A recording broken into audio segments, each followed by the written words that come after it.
عنوان ہے میاں بیوی کی محبت کا راز۔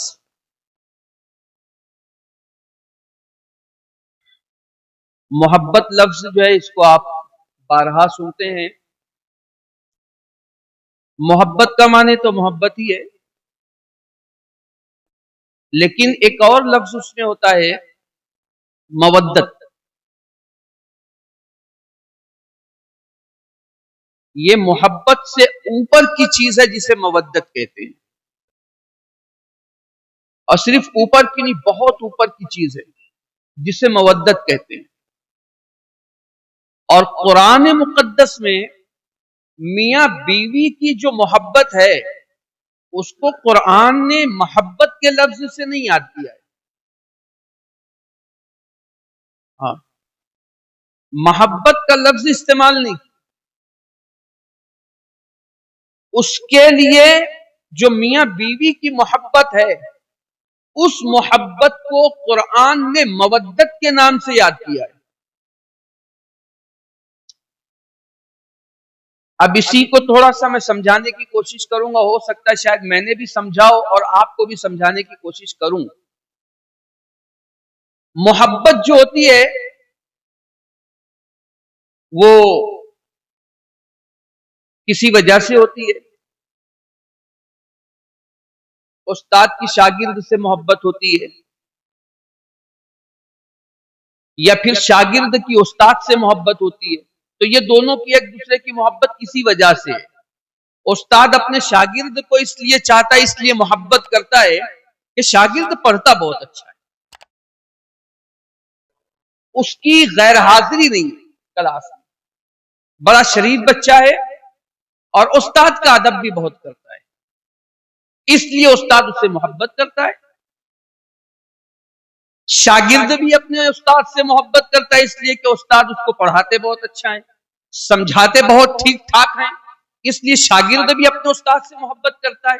تو یہ وجہ بنتی ہے محبت کی کہ وہ پڑھا اچھا رہا ہے، یہ پڑھ اچھا رہا ہے، حاضری دونوں کی برابر ہے، یہ وجہ بنی۔ ایسے ہی ایک غریب کی محبت امیر سے ہوتی ہے۔ غریب کی امیر سے محبت اس لیے ہے کہ وہ کچھ نواز دیتا ہے غریب کو۔ سیٹھ صاحب ہیں، کاروباری ہیں، ان کو اپنے کاروبار سے محبت ہے۔ وجہ کیا ہے؟ اس لیے کہ کاروبار ہے اس کا، اس لیے اس کو محبت ہے۔ تو یہ جو محبت ہوتی ہے اس محبت میں لالچ ہوتی ہے، یہ محبت بے لوث نہیں ہوتی، اس میں کسی نہ کسی چیز کا دخل ضرور ہوتا ہے۔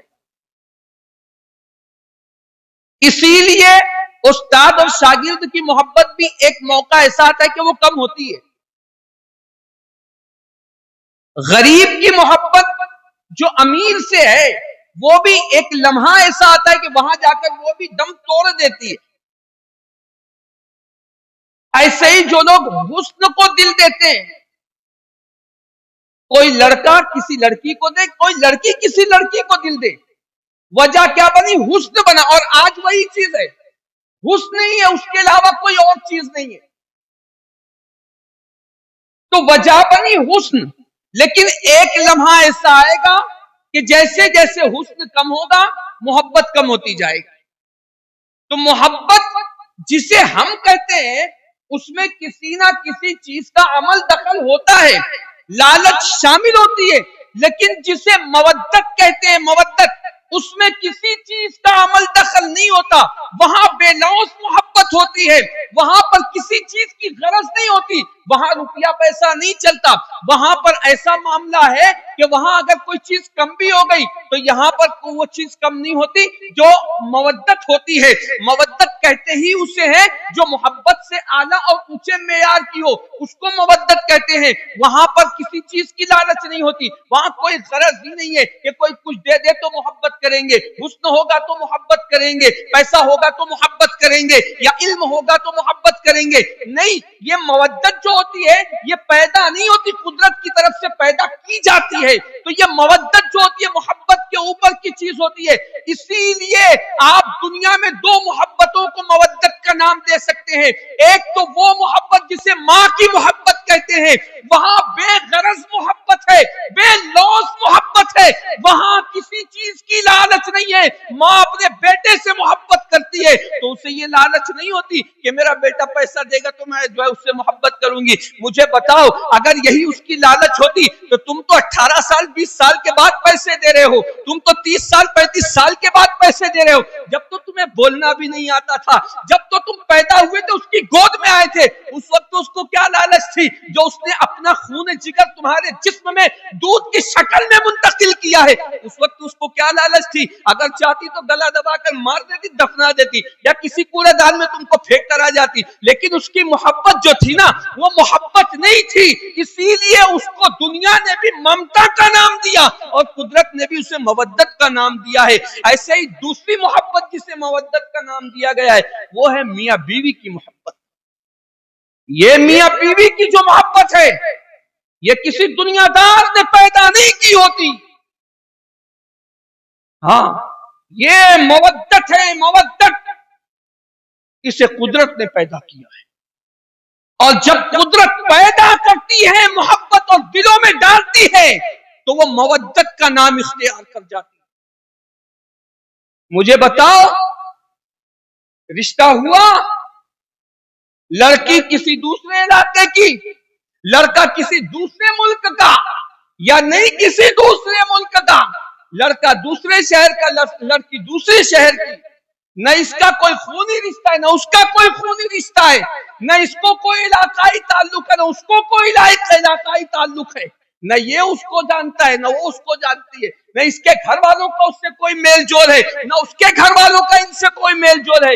لیکن بتاؤ, جب رشتہ ہوتا ہے, رشتہ ہونے کے بعد نکاح ہوتا ہے, نکاح ہونے کے بعد ان دونوں کے درمیان میں محبت پیدا ہوتی ہے کہ نہیں ہوتی ہے؟ پیدا ہوتی ہے نا. یہ محبت پیدا کون کرتا ہے؟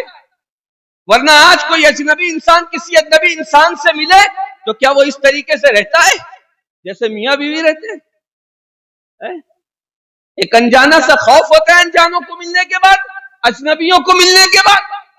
کہیں ایسا تو نہیں میرا مال لوٹ لے گا, کہیں ایسا تو نہیں میری جان لے لے گا. اجنبی ملتے ہیں تو یہ ہوتا ہے. لیکن وہ اجنبی ملے جنہیں انسانوں نے نہیں ملایا, جنہیں قدرت نے ملایا, تو ایسا ملایا کہ اب جو ہے سارے کا سارا معاملہ ان کے سامنے ایک دوسرے سے کھول کر رکھ دیتے ہیں. ایسا ملاتی قدرت. دیکھیے, قدرت جب مودت پیدا کرتی ہے تو موسیٰ مصر میں ہوتے ہیں, لیکن مودت کا جذبہ جب کھینچ کر لے جاتا ہے تو مدین چلے جاتے ہیں. مصر کہاں, مدین کہاں, اور جاتے ہیں تو حضرت شعیب کی بیٹی صفورہ سے نکاح ہوتا ہے. یہ مودت ہے. کہاں مصر ہے کہاں مدین ہے, کوئی تعلق نہیں حضرت موسیٰ کا حضرت شعیب کا. کہاں کنعان ہے اور کہاں مصر ہے. کنعان کی چھوٹی سی بستی سے اٹھ کر وہ یعقوب علیہ السلام کا بیٹا, جس کو ان کے بھائیوں نے مار کر اندھے کنویں میں ڈال دیا تھا, اندھے کنویں میں ڈالا, قافلے والوں نے نکالا, نکالنے کے بعد مصر لے گئے. کہاں, کنعان سے مصر لے کر جا رہے. وہ تھوڑی لے کر جا رہے ہیں, جذبہ مودت لے کر جا رہے ہیں, ہے نا. کیوں, وہاں پر کوئی انتظار کر رہا تھا نا, مودت کا جذبہ لے کر گیا, کنعان سے مصر لے کر گیا. تو حضرت یوسف کا نکاح زلیخا سے ہوتا ہے.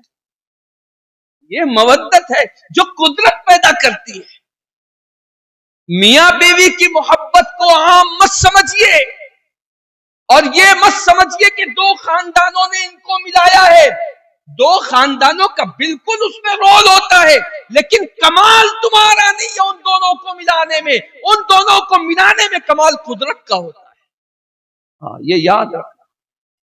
تو میاں بیوی کی جو محبت ہے اس کو مودت کہتے ہیں, اور یہ قرآن نے اس کو مودت کا نام دیا ہے.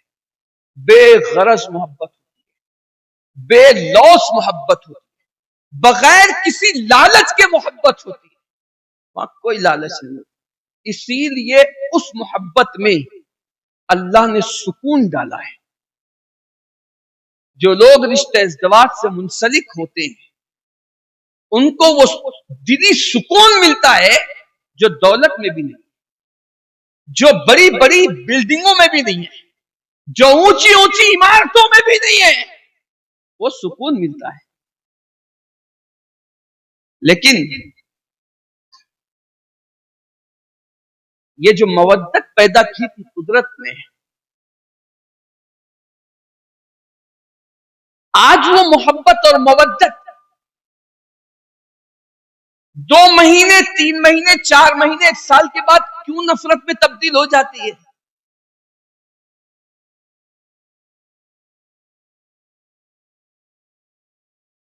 ایک بات یاد رکھیے، قدرت کی ہر پیدا کی ہوئی چیز کا شیطان دشمن ہے۔ ہاں، انسانوں کو پیدا کیا اللہ نے، یوں تو پوری کائنات کو اللہ نے پیدا کیا، لیکن انسانوں کو پیدا کیا اپنی عبادت کے لیے، ہے نا؟ حکم دیا نماز پڑھو، کتنے لوگ نماز پڑھتے ہیں؟ آبادی کا اکثر طبقہ بے نمازی ہے، کیوں؟ اس لیے کہ شیطان نے ڈاکہ ڈالا ہے۔ قدرت کا حکم ہے نماز پڑھو، لیکن اب اس سے روک کون رہا ہے؟ شیطان روک رہا ہے۔ حج کا حکم ہے، بندہ حج نہیں کر رہا ہے، کیوں؟ شیطان نے دشمنی کی اور روک دیا۔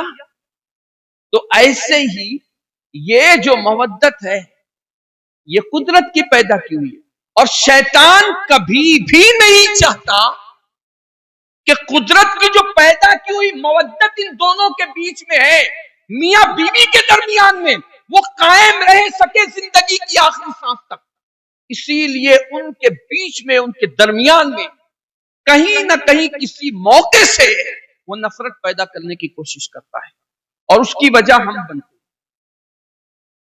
وجوہات بہت ساری ہیں، لیکن ان ساری وجوہات کی طرف نہیں جاؤں گا، صرف 3 باتیں اپنے نوجوانوں کے لیے جن کا نکاح جلد ہو چکا ہے، رشتہ ازدواج سے منسلک ہو چکے ہیں، یا پھر جن کا ہونے والا ہے، ان کے لیے صرف 3 باتیں پیش کر کے ان کو مشورہ دوں گا کہ جب نکاح کرو اور نکاح ہو جائے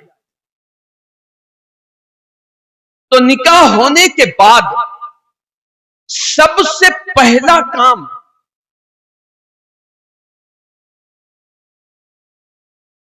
رات میں اپنے گھر جلدی جاؤ۔ یہ ہماری قوم کا بڑا المیہ ہے۔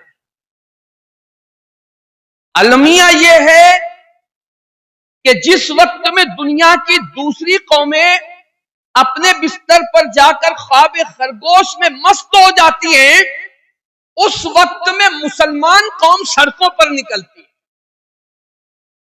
رات میں 10 بجے 11 بجے کے بعد تو ہمارے یہاں ہوٹلیں آباد ہوتی ہیں، رات میں 10 بجے کے بعد تو ہمارے یہاں کھانا بن سکتے ہیں، رات میں 10 بجے کے بعد تو ہمارے یہاں نکڑوں پر نوجوان جمع ہوتے ہیں، رات میں 10-11 بجے کے بعد تو ہمارے یہاں جماوڑے ہوتے ہیں، رات میں 10 بجے کے بعد تو ہمارے یہاں پر لوگ اپنے گھروں سے نکلتے ہیں۔ یوں سمجھ لیں کہ جب دنیا کی دوسری قومیں قدرت کے بنائے ہوئے نیند کے فطری قانون کے مطابق اپنے بستر پر چلی جاتی ہیں تو ہم اس قانون کو توڑ کر سڑکوں پر نکل کر کھڑے ہوتے ہیں، اور پھر جس وقت میں نیند لینا چاہیے اس وقت کی نیند چھوڑ کر پوری رات یوں ہی گپ شپ میں لگا کر پھر کیا کرتے ہیں؟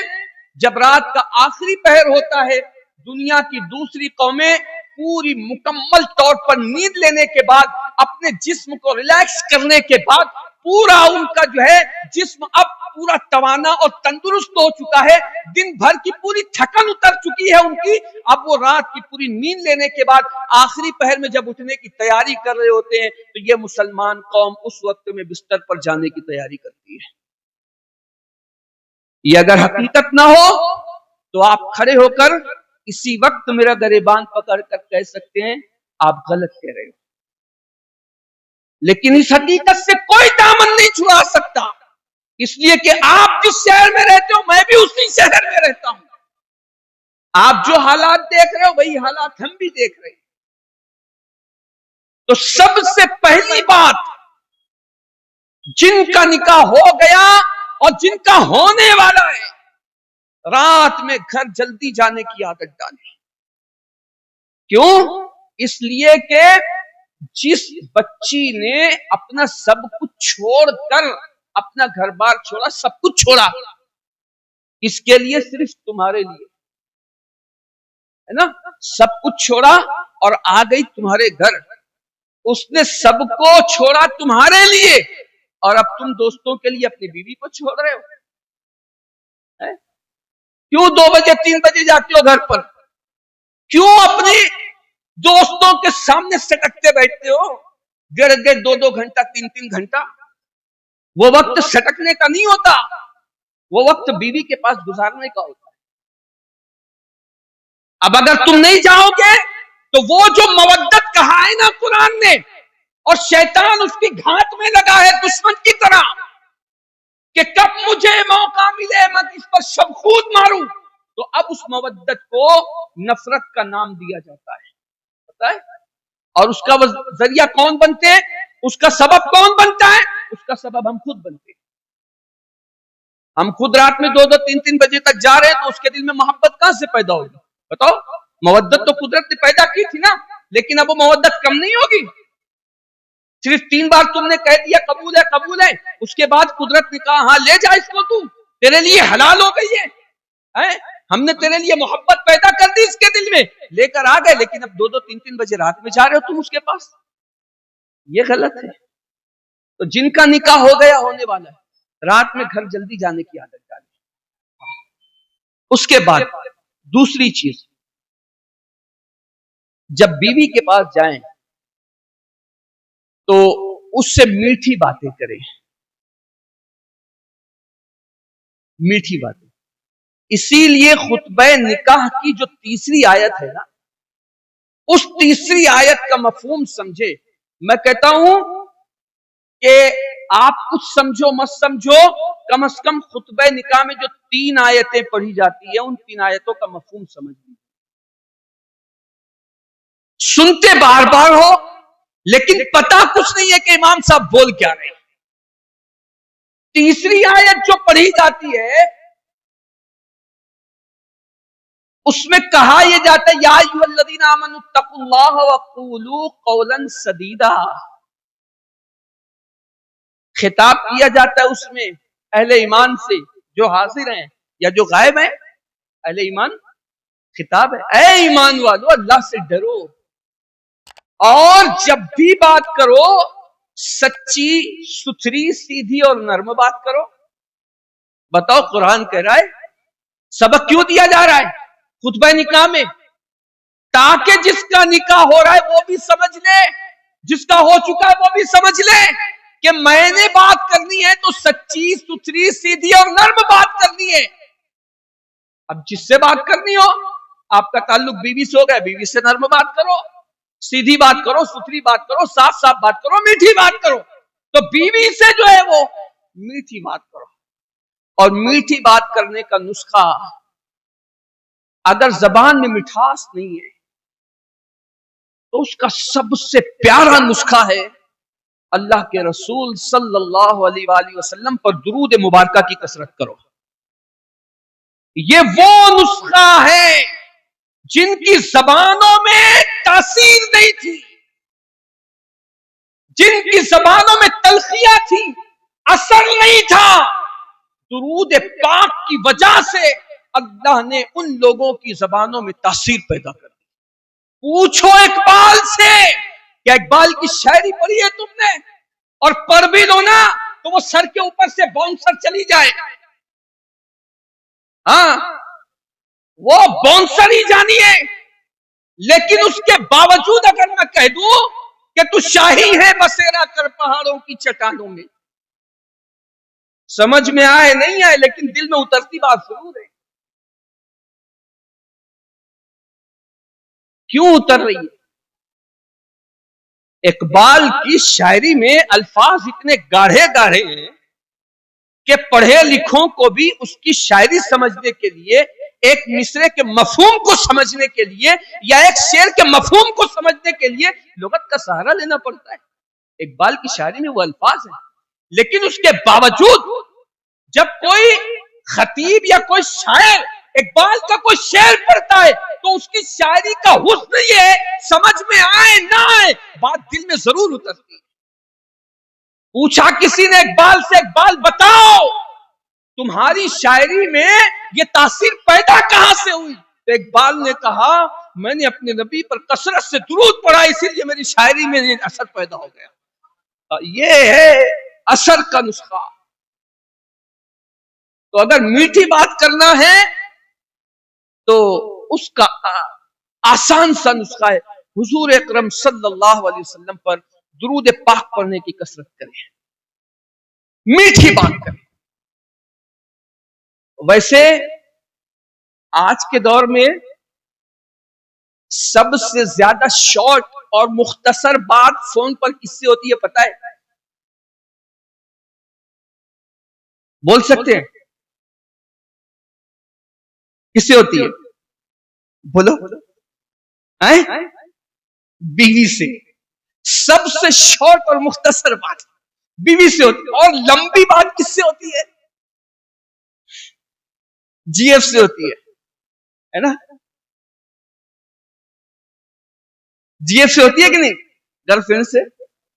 اور جب لمبی بات ہوتی ہے ایسا لگتا ہے کوئی پھول لے کر گدگدی کر رہا ہے نا؟ لیکن بیوی سے ہو تو ایسا لگتا ہے کوئی کانٹا چھو رہا چل رہا ہے. اگر بیوی پوچھ لے کہاں ہو؟ ہاں چل رہا کہاں رہا میں نہیں ہے نا؟ جی ایف سے جب بات ہو تو پھر گدگدی، گھنٹوں بات ہوتی ہے گدگدی لگتی ہے نا؟ بیوی سے ہو تو کانٹے چبھ رہے ہیں، چل رہا کبھی آ رہا ہوں. سب سے شارٹ. تو یہ نفرت کہاں سے آئی؟ بیوی سے ایک منٹ بھی بات نہ کر سکو، اور وہ شادی سے پہلے تم اپنی جو محبوبہ ہے اس سے لمبی لمبی بات کر رہے ہو. وہ محبت کہاں سے آئی؟ وہ محبت تمہاری شیطان کی پیدا کی، اور یہ نفرت جو پیدا ہو رہی ہے یہ بھی شیطانی پیدا کر. یاد رکھنا. تو کوشش کرو کہ میٹھی بات ہو، اچھی بات ہو اور سچی بات ہو. جیسی دل پھینکو باتیں شادی سے پہلے کرتے تھے نا، اب دل پھینکو بات نہیں، اب حقیقی بات ہوگی نا. تو اب تو کر دو کم از کم ایسی باتیں. وہ پہلے ستارے توڑ کر لانے والی وہ ساری باتیں چلی گئی، اب ستارے اور چاند اور وہ سب توڑ کر لانے کی باتیں جانے دیجیے.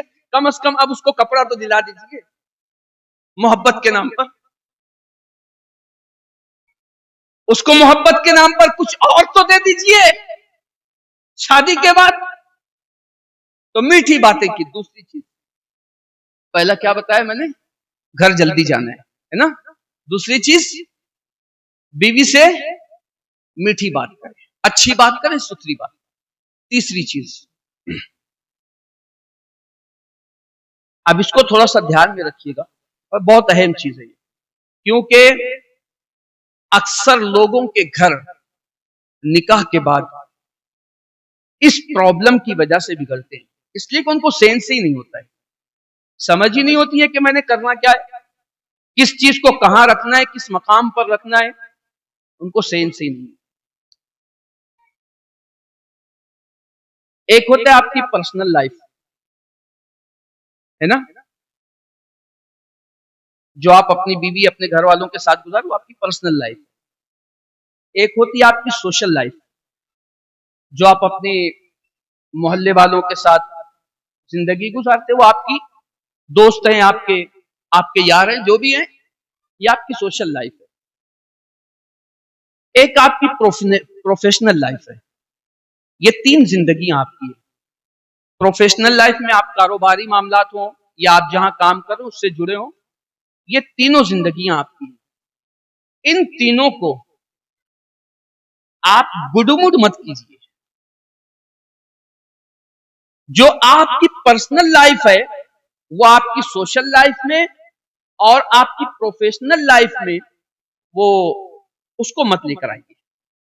یا آپ کی جو پروفیشنل لائف ہے یا سوشل لائف ہے, ان دونوں کو آپ پرسنل لائف میں مت لائیے.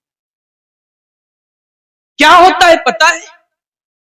ہوتا یہ ہے کاروبار میں ہوا نقصان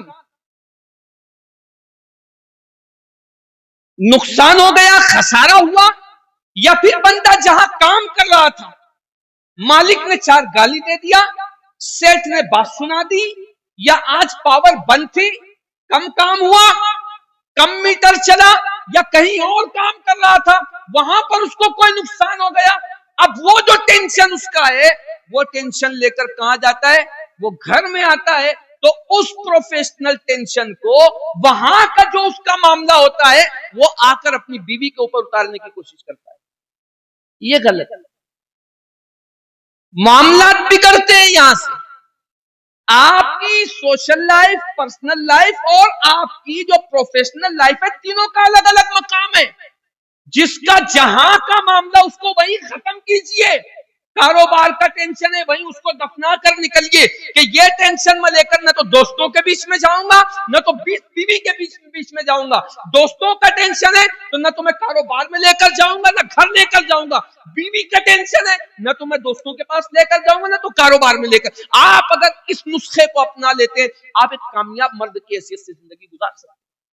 لیکن اگر آپ نے یہ کیا کہ اپنی ساری لائف کو آپ نے گڑمڑ کیا, ادھر کا معاملہ ادھر, ادھر کا معاملہ ادھر اور ادھر کا معاملہ ادھر کیا, آپ کبھی بھی جو سکون نہیں پا سکتے.